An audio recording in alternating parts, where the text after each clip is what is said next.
Buen día, a trabajar con entusiasmo. El día de hoy vamos a hablar acerca del texto argumentativo y el mapa conceptual, ayudándote con los fragmentos en la lectura, dándote otros aportes en cuanto a mi opinión y consideración, así como solíamos trabajar en el aula. Completamos todo en este documento de Word que se encuentra en la sesión de Classroom. Vamos a contestar en los espacios de azul con nuestras respuestas, ¿no? Uno, en un diario, ¿qué temas suelen tratar en las columnas de opinión? Recuerda la última vez que abriste un diario, entonces ya puedes poner, yo creo que se encuentran varios temas. Por ejemplo, seguimos dos. En los medios de comunicación solo opinan los periodistas. ¿Te gustaría que publicaran tu opinión? Puedes responder con sí, con no, dependiendo de tu postura, ¿no? Pero debes responder siempre con un ¿por qué? ¿Por qué razón?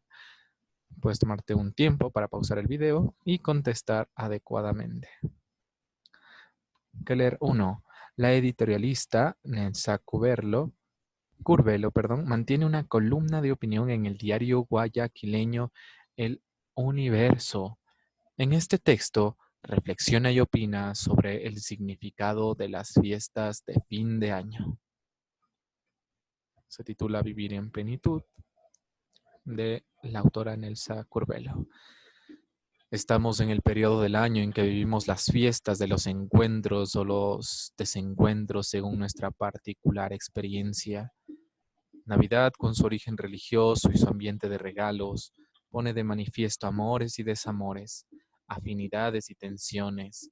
Favorece acercamientos y las distancias se hacen más grandes. Es un tiempo en que el dolor, la enfermedad y los duelos parecen aún más tenaces y fuera de lugar.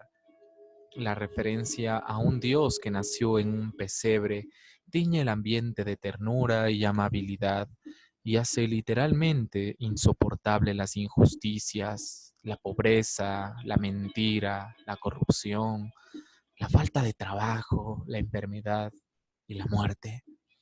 En el mundo occidental se instala en medio de la parafernalia del consumo el tiempo de comunitariamente demostrar de alguna manera que los demás nos importan, los queremos, los apreciamos, los recordamos con afecto, queremos hacerlos felices y estar con ellos. La Navidad pone el acento en los demás. ¿Cuándo nos reunimos? ¿Qué puedo regalarle que le guste? ¿Cuándo puedo visitarle? Es la fiesta de las comidas juntos, de la intimidad, de las confidencias, de la atención a los niños y para muchos, de un reanudar la amistad con un Dios que se le siente más cercano porque no es un juzgador, sino un niño necesitado de cariño y ayuda. Para seguir leyendo, debemos contestar estas dos preguntas. La autora dice que en medio de la parafernalia del consumo, Navidad es el tiempo de demostrar que los demás nos importan. ¿Concuerdas o no? ¿Por qué? Quiero que se den cuenta que las palabras de difícil comprensión se encuentran subrayadas de color naranja y las encontramos en este glosario. Parafernalia tiene que ver con la tradición, con las costumbres que suelen tener las personas. Entonces, ¿estás de acuerdo con que solo en esa fecha se repartan regalos o crees que debe ser siempre? ¿Por qué? Recuerda contestar en este espacio. Segunda pregunta. ¿En qué tono se refiere la autora a lo que sucede con algunos animales por el uso de pirotecnia? ¿Cuál es tu criterio al respecto? Recuerda contestar en este espacio. Vamos a encontrar esa parte aquí. Las fiestas de fin de año y año nuevo tienden a ponernos en el centro. ¿Qué será de mi vida, mi trabajo, mi futuro, pero también del país, del mundo, sobre todo en vísperas de elecciones? Y para nosotros en Guayaquil es la fiesta de los viejos, del ruido y el fuego, las cenizas y los brindis, de los animales asustados por los cohetes y las garzas y pichones que se estrellan en el estero huyendo de los fuegos artificiales. Navidad es la fiesta del presente, fin de año y año nuevo son las fiestas que miran hacia atrás para hacer un recuento y hacia adelante para proyectar el futuro. ¿Qué nos dejarán estas fiestas después de su paseo por nuestras vidas? Nos plantean si, si descendemos de la superficialidad que puede distraernos. ¿Cuál será el futuro de que nosotros mismos forjamos para nosotros, para el país, para la humanidad? Futuro cuya raíz está en el presente que hoy vivimos y que es su sustento. Con Víctor Hugo me permito desearles y desearme. Víctor Hugo era un famoso escritor. Te deseo que siendo joven no madures demasiado deprisa y que ya maduro no insistas en rejuvenecer y que siendo viejo no te dediques al desespero. Cada edad tiene su placer y su dolor y es necesario que fluyan entre nosotros. Te deseo que acaricies un gato, alimentes a un perro, alimentes a un pájaro y oigas a un jilguero erguir triunfante su canto matinal. Deseo también que plantes una semilla, por minúscula que sea, y la acompañes en su crecimiento para que descubras de cuántas vidas está hecho un árbol. Te deseo además que tengas dinero, porque es necesario ser práctico y que por lo menos una vez al año pongas algo de ese dinero frente a ti y digas, esto es mío, solo para que quede claro quién es el dueño de quién. Te deseo también que ninguno de tus afectos muera, pero que si muere alguno, puedas llorar sin lamentarte y sufrir sin sentirte culpable. Les deseo que sean felices en la plenitud de su ser en comunión con todo lo que existe. Wow, este texto me ha dejado pensando en cuanto a la situación actual que vivimos cada uno de nosotros. Tener en cuenta que su profe también les desea lo mismo que Víctor Hugo. Aquí al final tenemos un paratexto, ¿no? La cita textual. Recuerda contestar en los espacios de azul. Seguimos. En este siguiente ejercicio, que leer dos. Este es un video que trata sobre los animales maltratados en circos y zoológicos. También ofrece información sobre la recuperación de dichos animales luego de ser rescatados. Visita esta página. Aquí te la dejo para que la puedas ver directamente en YouTube. Ya está comprobado.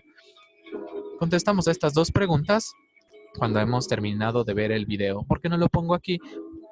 Debido a falencias técnicas de mi persona, no he sabido resolver el problema del audio dentro del video. No puedo poner un video dentro de un video. Disculpen. Háganlo ustedes mismos, por favor. Por eso aquí te dejo el link. 7. ¿Qué opinas de los lugares como algunos circos y zoológicos que exponen animales silvestres como atracciones para el público? Y siguiente pregunta 8. ¿Estás de acuerdo con que los animales y la naturaleza en general tengan derechos en nuestra Constitución? ¿Por qué? Yo te voy a ayudar un poquito acerca de este tema con mi propia opinión. Dentro de la filosofía existe un tema llamado la otredad. Se dice que las personas que menos esperamos que sufran, puesto que no conocemos las realidades de otros, son precisamente eso, otros, personas que muchas veces ignoramos, que alguna vez hemos hasta sido distantes en cuanto a la discriminación, que no los creemos por ser diferentes.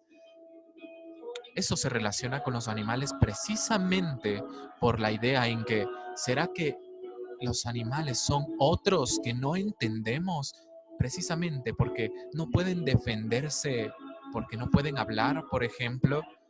¿Será que los animales son otros, pero que también sufren, también sienten y que también necesitan ser protegidos? Para pensarlo un poco, porque puesto que nuestra cultura tiende a ser eh, consumidora de carnes y en el sentido de consumir alimentos lácteos, ¿no estamos también apoyando a la industrialización de sus cuerpos? Dentro del video vas a poder apreciar eh, bastante de estas imágenes. En cuanto a mi opinión y lo que has visto, contesta por favor. Puedes pausar el video para hacerlo. Mientras seguimos, que leer 3. Esta columna, su autor analiza una de las acciones más comunes en la red, comprobar que quien está en la pantalla no es un robot. ¿Crees que el autor intenta convencernos de algo? ¿Cuál es su punto de vista? Interesante postura. Quiero que te des cuenta que aquí comienza el encabezado de este blog. El titular es Ser Robot. El autor es Juan Esteban Constaín, escrito el 31 de agosto en este año y a esta hora. Vamos a contestar estas preguntas mientras leemos. ¿Has encontrado al navegar por internet el recuadro del que se habla en el texto? ¿Te molesta su aparición? ¿Por qué? Se refiere a este diálogo. Comprueba que no eres un robot. ¿Te han pedido alguna vez? ¿Sí? ¿No? ¿Te molesta? ¿Por qué? Seguimos. ¿Has leído una columna de opinión en un periódico o revista? ¿Cuál crees que es el objetivo de esta sección de las publicaciones informativas? Bien, quiero que se den cuenta que acabamos de leer y el video también trata de un documento argumentativo. Pone la postura de una persona, de la persona que escribe en público. Son textos argumentativos. Vamos a leer otro, ¿no? Comenzamos. Cada vez es más frecuente que uno vaya a hacer cualquier cosa en el computador y le salte por algún lado un recuadro que dice, comprueba que no eres un robot. Se trata, por supuesto, de un inquietante desafío, una provocación, pero al mismo tiempo una pregunta filosófica que quizás muchos no hayan resuelto aún. ¿Y por qué no? Interesante. Yo siempre me lanzo a hacer lo que toque, la verdad, con emoción y pavor ante la posibilidad de que a estas alturas de la vida ese oráculo me revele algo que yo no sabía, y es que pueda estar emparentado con Roomba, la aspiradora robot, o con Mazinger Z, o con R2D2, al que muchos jamás dejaremos de llamar Arturito, el de las Guerras de las Galaxias de Star Wars. Incluso llegando el caso me transo por el hombre de hojalata de El Mago de Oz.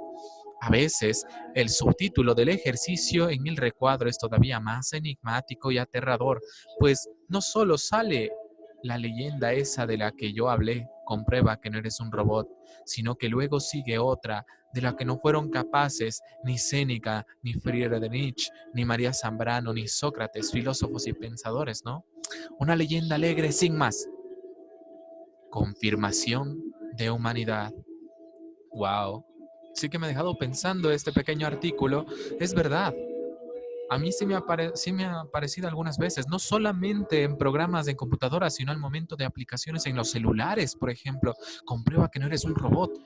Es lo mismo que decir, confirma tu humanidad. ¿Será que nos están probando siempre esto las computadoras? ¿No será que ya hemos vendido alguna vez nuestra alma al diablo por simplemente darle clic y ya?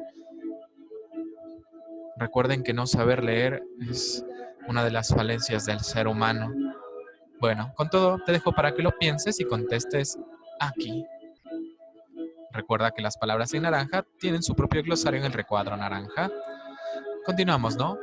Después de la lectura, 1. ¿Qué palabras podrías relacionar con las festividades de las que se habla en el primer texto? Completa esta tabla con la siguiente lista de palabras y sus derivados. Aquí tenemos las palabras que deben colocarse aquí. Son 3 en cada recuadro, ¿sí?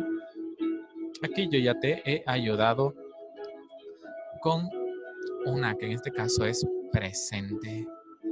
Recuerda poner cada una de estas aquí. Toma en cuenta lo que dice el documento de Word también. Hay varias preguntas y respuestas clave. 2. Extrae 2 palabras del video que te causen dudas respecto a su significado. Busca sus sinónimos en esta página y anótalos. Busca 2 palabras, puedes ir a este link, ya está comprobado que sirve, y adjunta aquí la palabra junto con su sinónimo. ¿Cuál es el tema del video? ¿Cuál es el tema del video sobre los... Casi te digo la respuesta. Escribe aquí, por favor. 4. Fíjate en el significado de la palabra oráculo, que consta en el tercer texto y elabora una oración compuesta por subordinación con ella.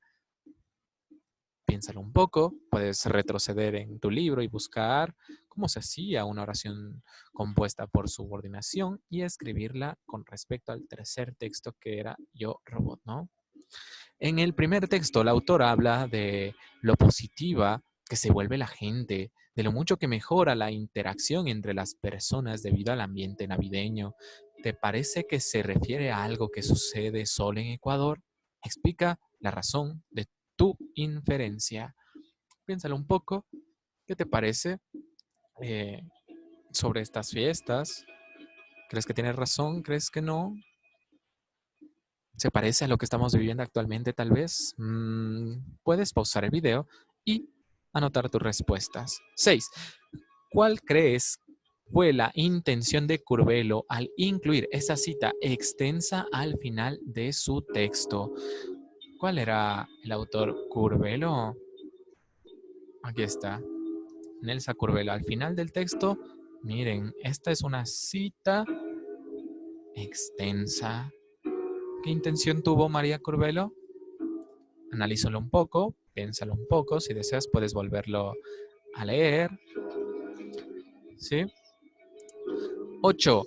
¿Qué opinas respecto a compartir algunas creencias personales en un periódico de circulación nacional? Las creencias políticas, religiosas, etcétera, son también opiniones. Recuerda que esto tiene que ver con el tema de la subjetividad. Las ideas, las creencias, los enfoques que tiene cada persona tienen que ver con la subjetividad. Entonces, creo que ya te ayudé con esta respuesta. 9. ¿Con qué propósito crees que se elaboró el video? El de los animales. ¿Qué propósito crees que hayan tenido para pasarlo así en las noticias? Muchas veces debes ponerte a pensar que todo tiene una razón de ser, un porqué.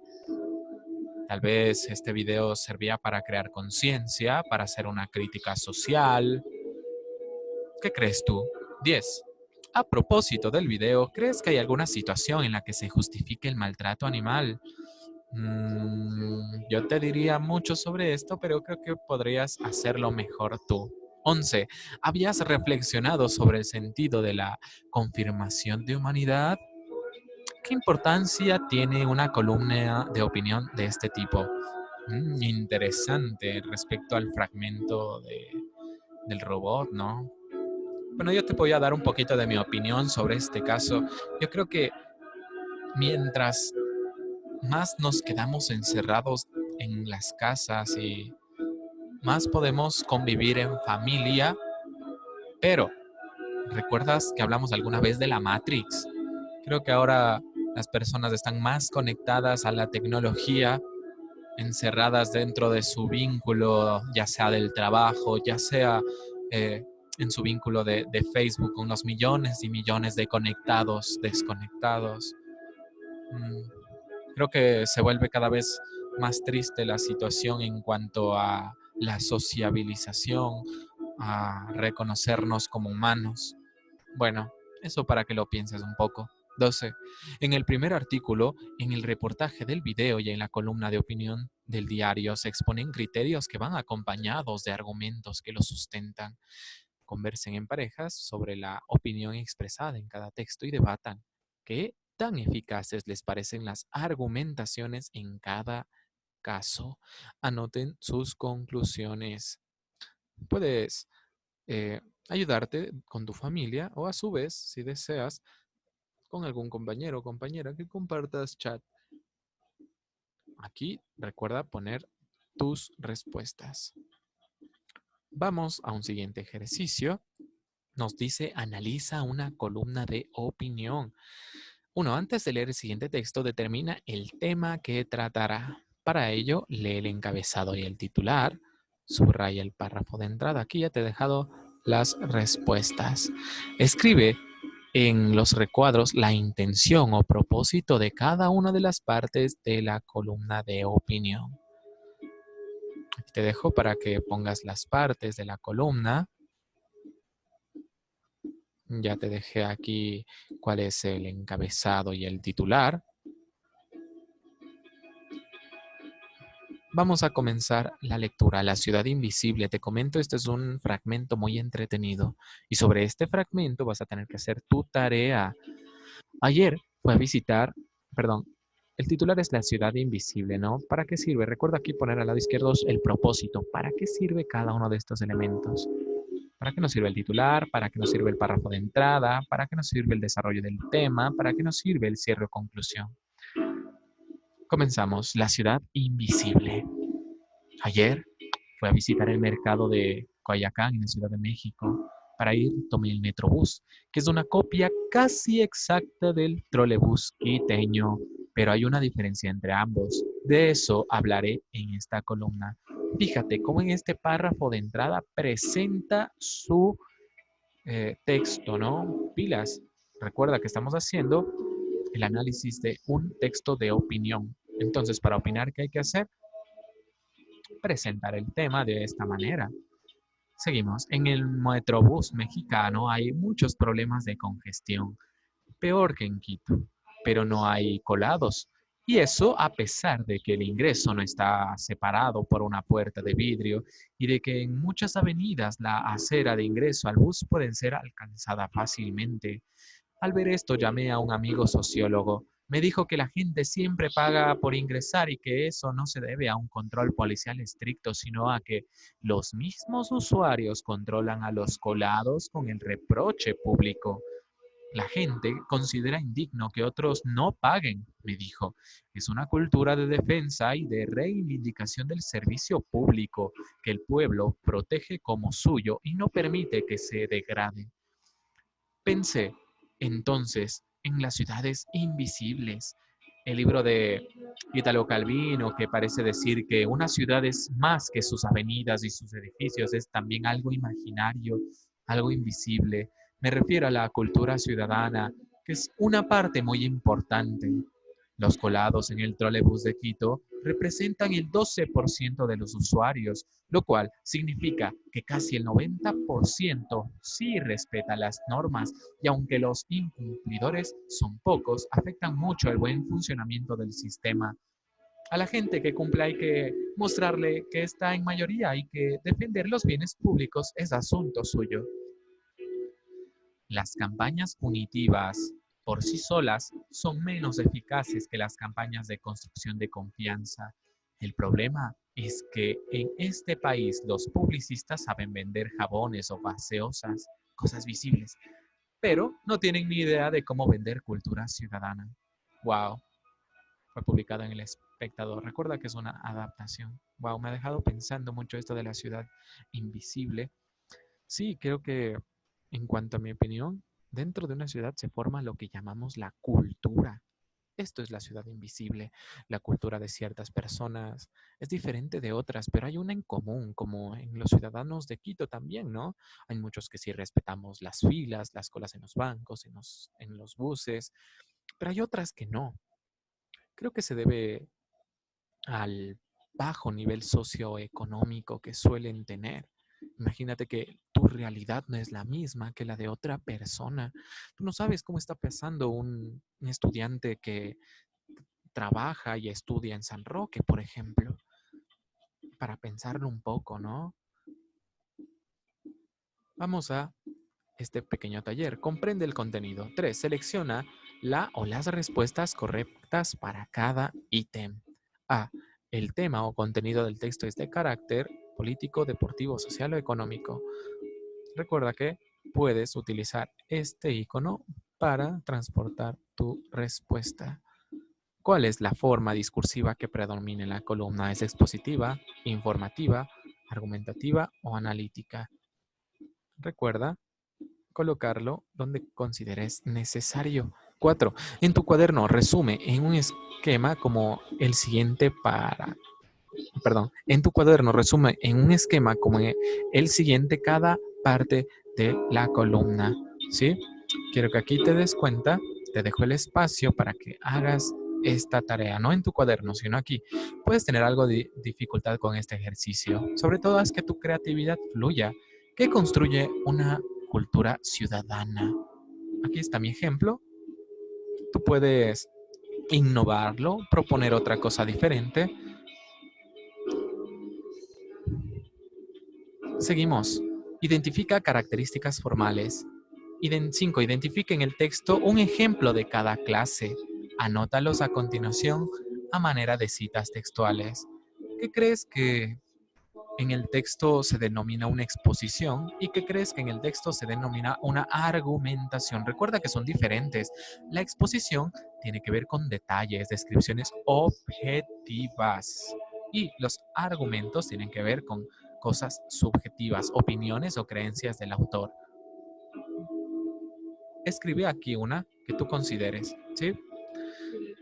6. Subraya la intención del autor del texto. Mira, por eso te dejé en este texto de acá arriba, algunas sugerencias. Tú puedes subrayarlas haciendo uso de los mismos elementos que te propone la página. Puede ser tanto en tu libro como en esta parte. ¿Sí? Sobre todo, trata de ubicar, criticar el funcionamiento del trolebús y sobre todo de los colados, ensalzar la buena cultura ciudadana quiteña, reflexionar sobre el sentido de la cultura ciudadana, describir las costumbres de los usuarios del transporte público, comparar dos sistemas de transporte público para determinar en qué se parecen y en qué se diferencian, demostrar que los medios de transporte masivo son un fracaso. Debemos entonces subrayar en esta parte, ¿no? ¿Cómo lo vamos a hacer? Con la ayuda de ciertas figuras, ¿no? Podemos realizarlo de esta manera. Aquí te voy a dejar estas figuras para que tú puedas subrayarlas entonces. De tal manera que puedas moverlas y contestar cada una de las preguntas. Por ejemplo, dentro de las preguntas se encuentra la comparación del trolebús de México con el trolebús quiteño, ¿no? Aquí te dejo esta primera respuesta, por ejemplo. Ya depende mucho, mucho de ti encontrar las demás. Seguimos con esta última parte. Uso de recursos. ¿Qué son los mapas conceptuales? Observa, analiza la imagen. ¿Qué tiene? Este tema presenta varios conceptos relacionados, por eso es conveniente hacer un mapa conceptual. Vamos a ver sus características, cómo se lo hace. Quiero que tengas muy en cuenta que es diferente de un mapa conceptual. Respondemos en dos. Reúnete con un compañero o un parte de tu familia y responden las siguientes preguntas. ¿Cuál es la diferencia entre un mapa mental y uno conceptual? Recuerda contestar aquí. Recuerda, son diferentes. Si tienes dudas, puedes consultar un poco más. B. ¿Qué tienen en común estos organizadores gráficos? ¿Cuáles son las características de un mapa conceptual? ¿Cuál es su propósito? ¿En qué textos se usa? Recuerda contestar aquí. Descubre. Los mapas conceptuales son representaciones visuales del conocimiento que incluyen los conceptos más importantes de un tema y sus relaciones. Los conceptos aparecen en óvalos o cuadros y se relacionan con otros por medio de líneas, flechas o palabras de enlace para formar redes de conceptos. Estos organizadores se caracterizan por sintetizar información mediante relaciones jerárquicas. Siempre va a haber elementos de menor valor y otros de mayor importancia. Algunas de sus funciones son ayudar a comprender los conceptos para evitar la memorización, es decir, contribuir a que el aprendizaje sea significativo y activo. Pilas. Vamos a trabajar con mapas conceptuales. Estructurar el pensamiento, fomentar la capacidad de síntesis y análisis y comunicar ideas. Recuerda que un organizador gráfico, en este caso un mapa conceptual, nos puede ayudar a exponer nuestras ideas. Otro tipo de organizadores son los cuadros sinópticos, los mapas mentales que vimos en el anterior parcial, los diagramas de Venn, causa-efecto y las líneas del tiempo. Vamos al 3. Crea, forma un grupo con un compañero y lean este mapa conceptual. Puedes trabajarlo en familia si deseas o con un compañero y compañera. Vamos, mientras lees, contestar estas 4 preguntas. Aquí te he dejado estos marcadores para que ya puedas utilizarlos y subrayar de acuerdo a tu conveniencia. Puedes subrayar aquí dependiendo de las respuestas correctas. Recuerda realizar una segunda y una tercera lectura para subrayar adecuadamente. Seguimos. Las palabras de enlace son en una manera de distinguir los niveles del mapa que se hace. El mapa se estructura mediante y los conceptos se unen con, te lo dejo de tarea. Mire estos ejemplos acerca del ciclo del agua. Date cuenta que es también un mapa conceptual. Tiene máximo 3 palabras por figura. Cuando se pueden hacer enlaces, como ves aquí, y cada enlace siempre, absolutamente siempre va a ser un verbo. Aquí te dejo otro ejemplo. Con la hidrosfera, el agua en la Tierra se subdivide en, se caracteriza según sus formas, movimientos. Mira, te das cuenta que esta es la idea principal 1, idea principal 2, y cada idea principal también se desglosa, tiene varias raíces, como puedes ver, y cada uno subdividirse según la necesidad, como en este caso los glaciares no tienen subdivisión, pero en los ríos sí. Entonces recuerda, dependiendo del tema, tú hacer un mapa conceptual. Finalmente, vas a hacer un mapa conceptual y debe tratar exclusivamente este tema, esta pregunta: ¿cómo podría yo y mi contexto familiar mejorar en cultura ciudadana? Contesta esta pregunta realizando un mapa conceptual. Recuerda, tu mapa conceptual debe tener los siguientes elementos: ideas principales, ideas secundarias y terciarias, apuntes y notas, palabras claves, que pueden ser los enlaces y conceptos importantes. Recuerda, cada figura debe tener máximo 3 palabras. La presentación de tus mapas conceptuales serán al azar el día 11, es decir, el lunes. Después de cada presentación, el público podría realizar preguntas y esto va a contar como participación en clase. Entonces, haz bien tu tarea, yo sortearé y tendrás que exponer. Entonces, por favor, en este espacio puedes realizar tu mapa conceptual respondiendo a esta pregunta: ¿cómo podría yo y mi contexto familiar mejorar en cultura ciudadana? Pregúntales qué podría ser parte para mejorar la cultura. ¿Qué se necesita? Te dejo para que lo pienses. Eso es todo por el día de hoy. A trabajar con entusiasmo. Chau, chau.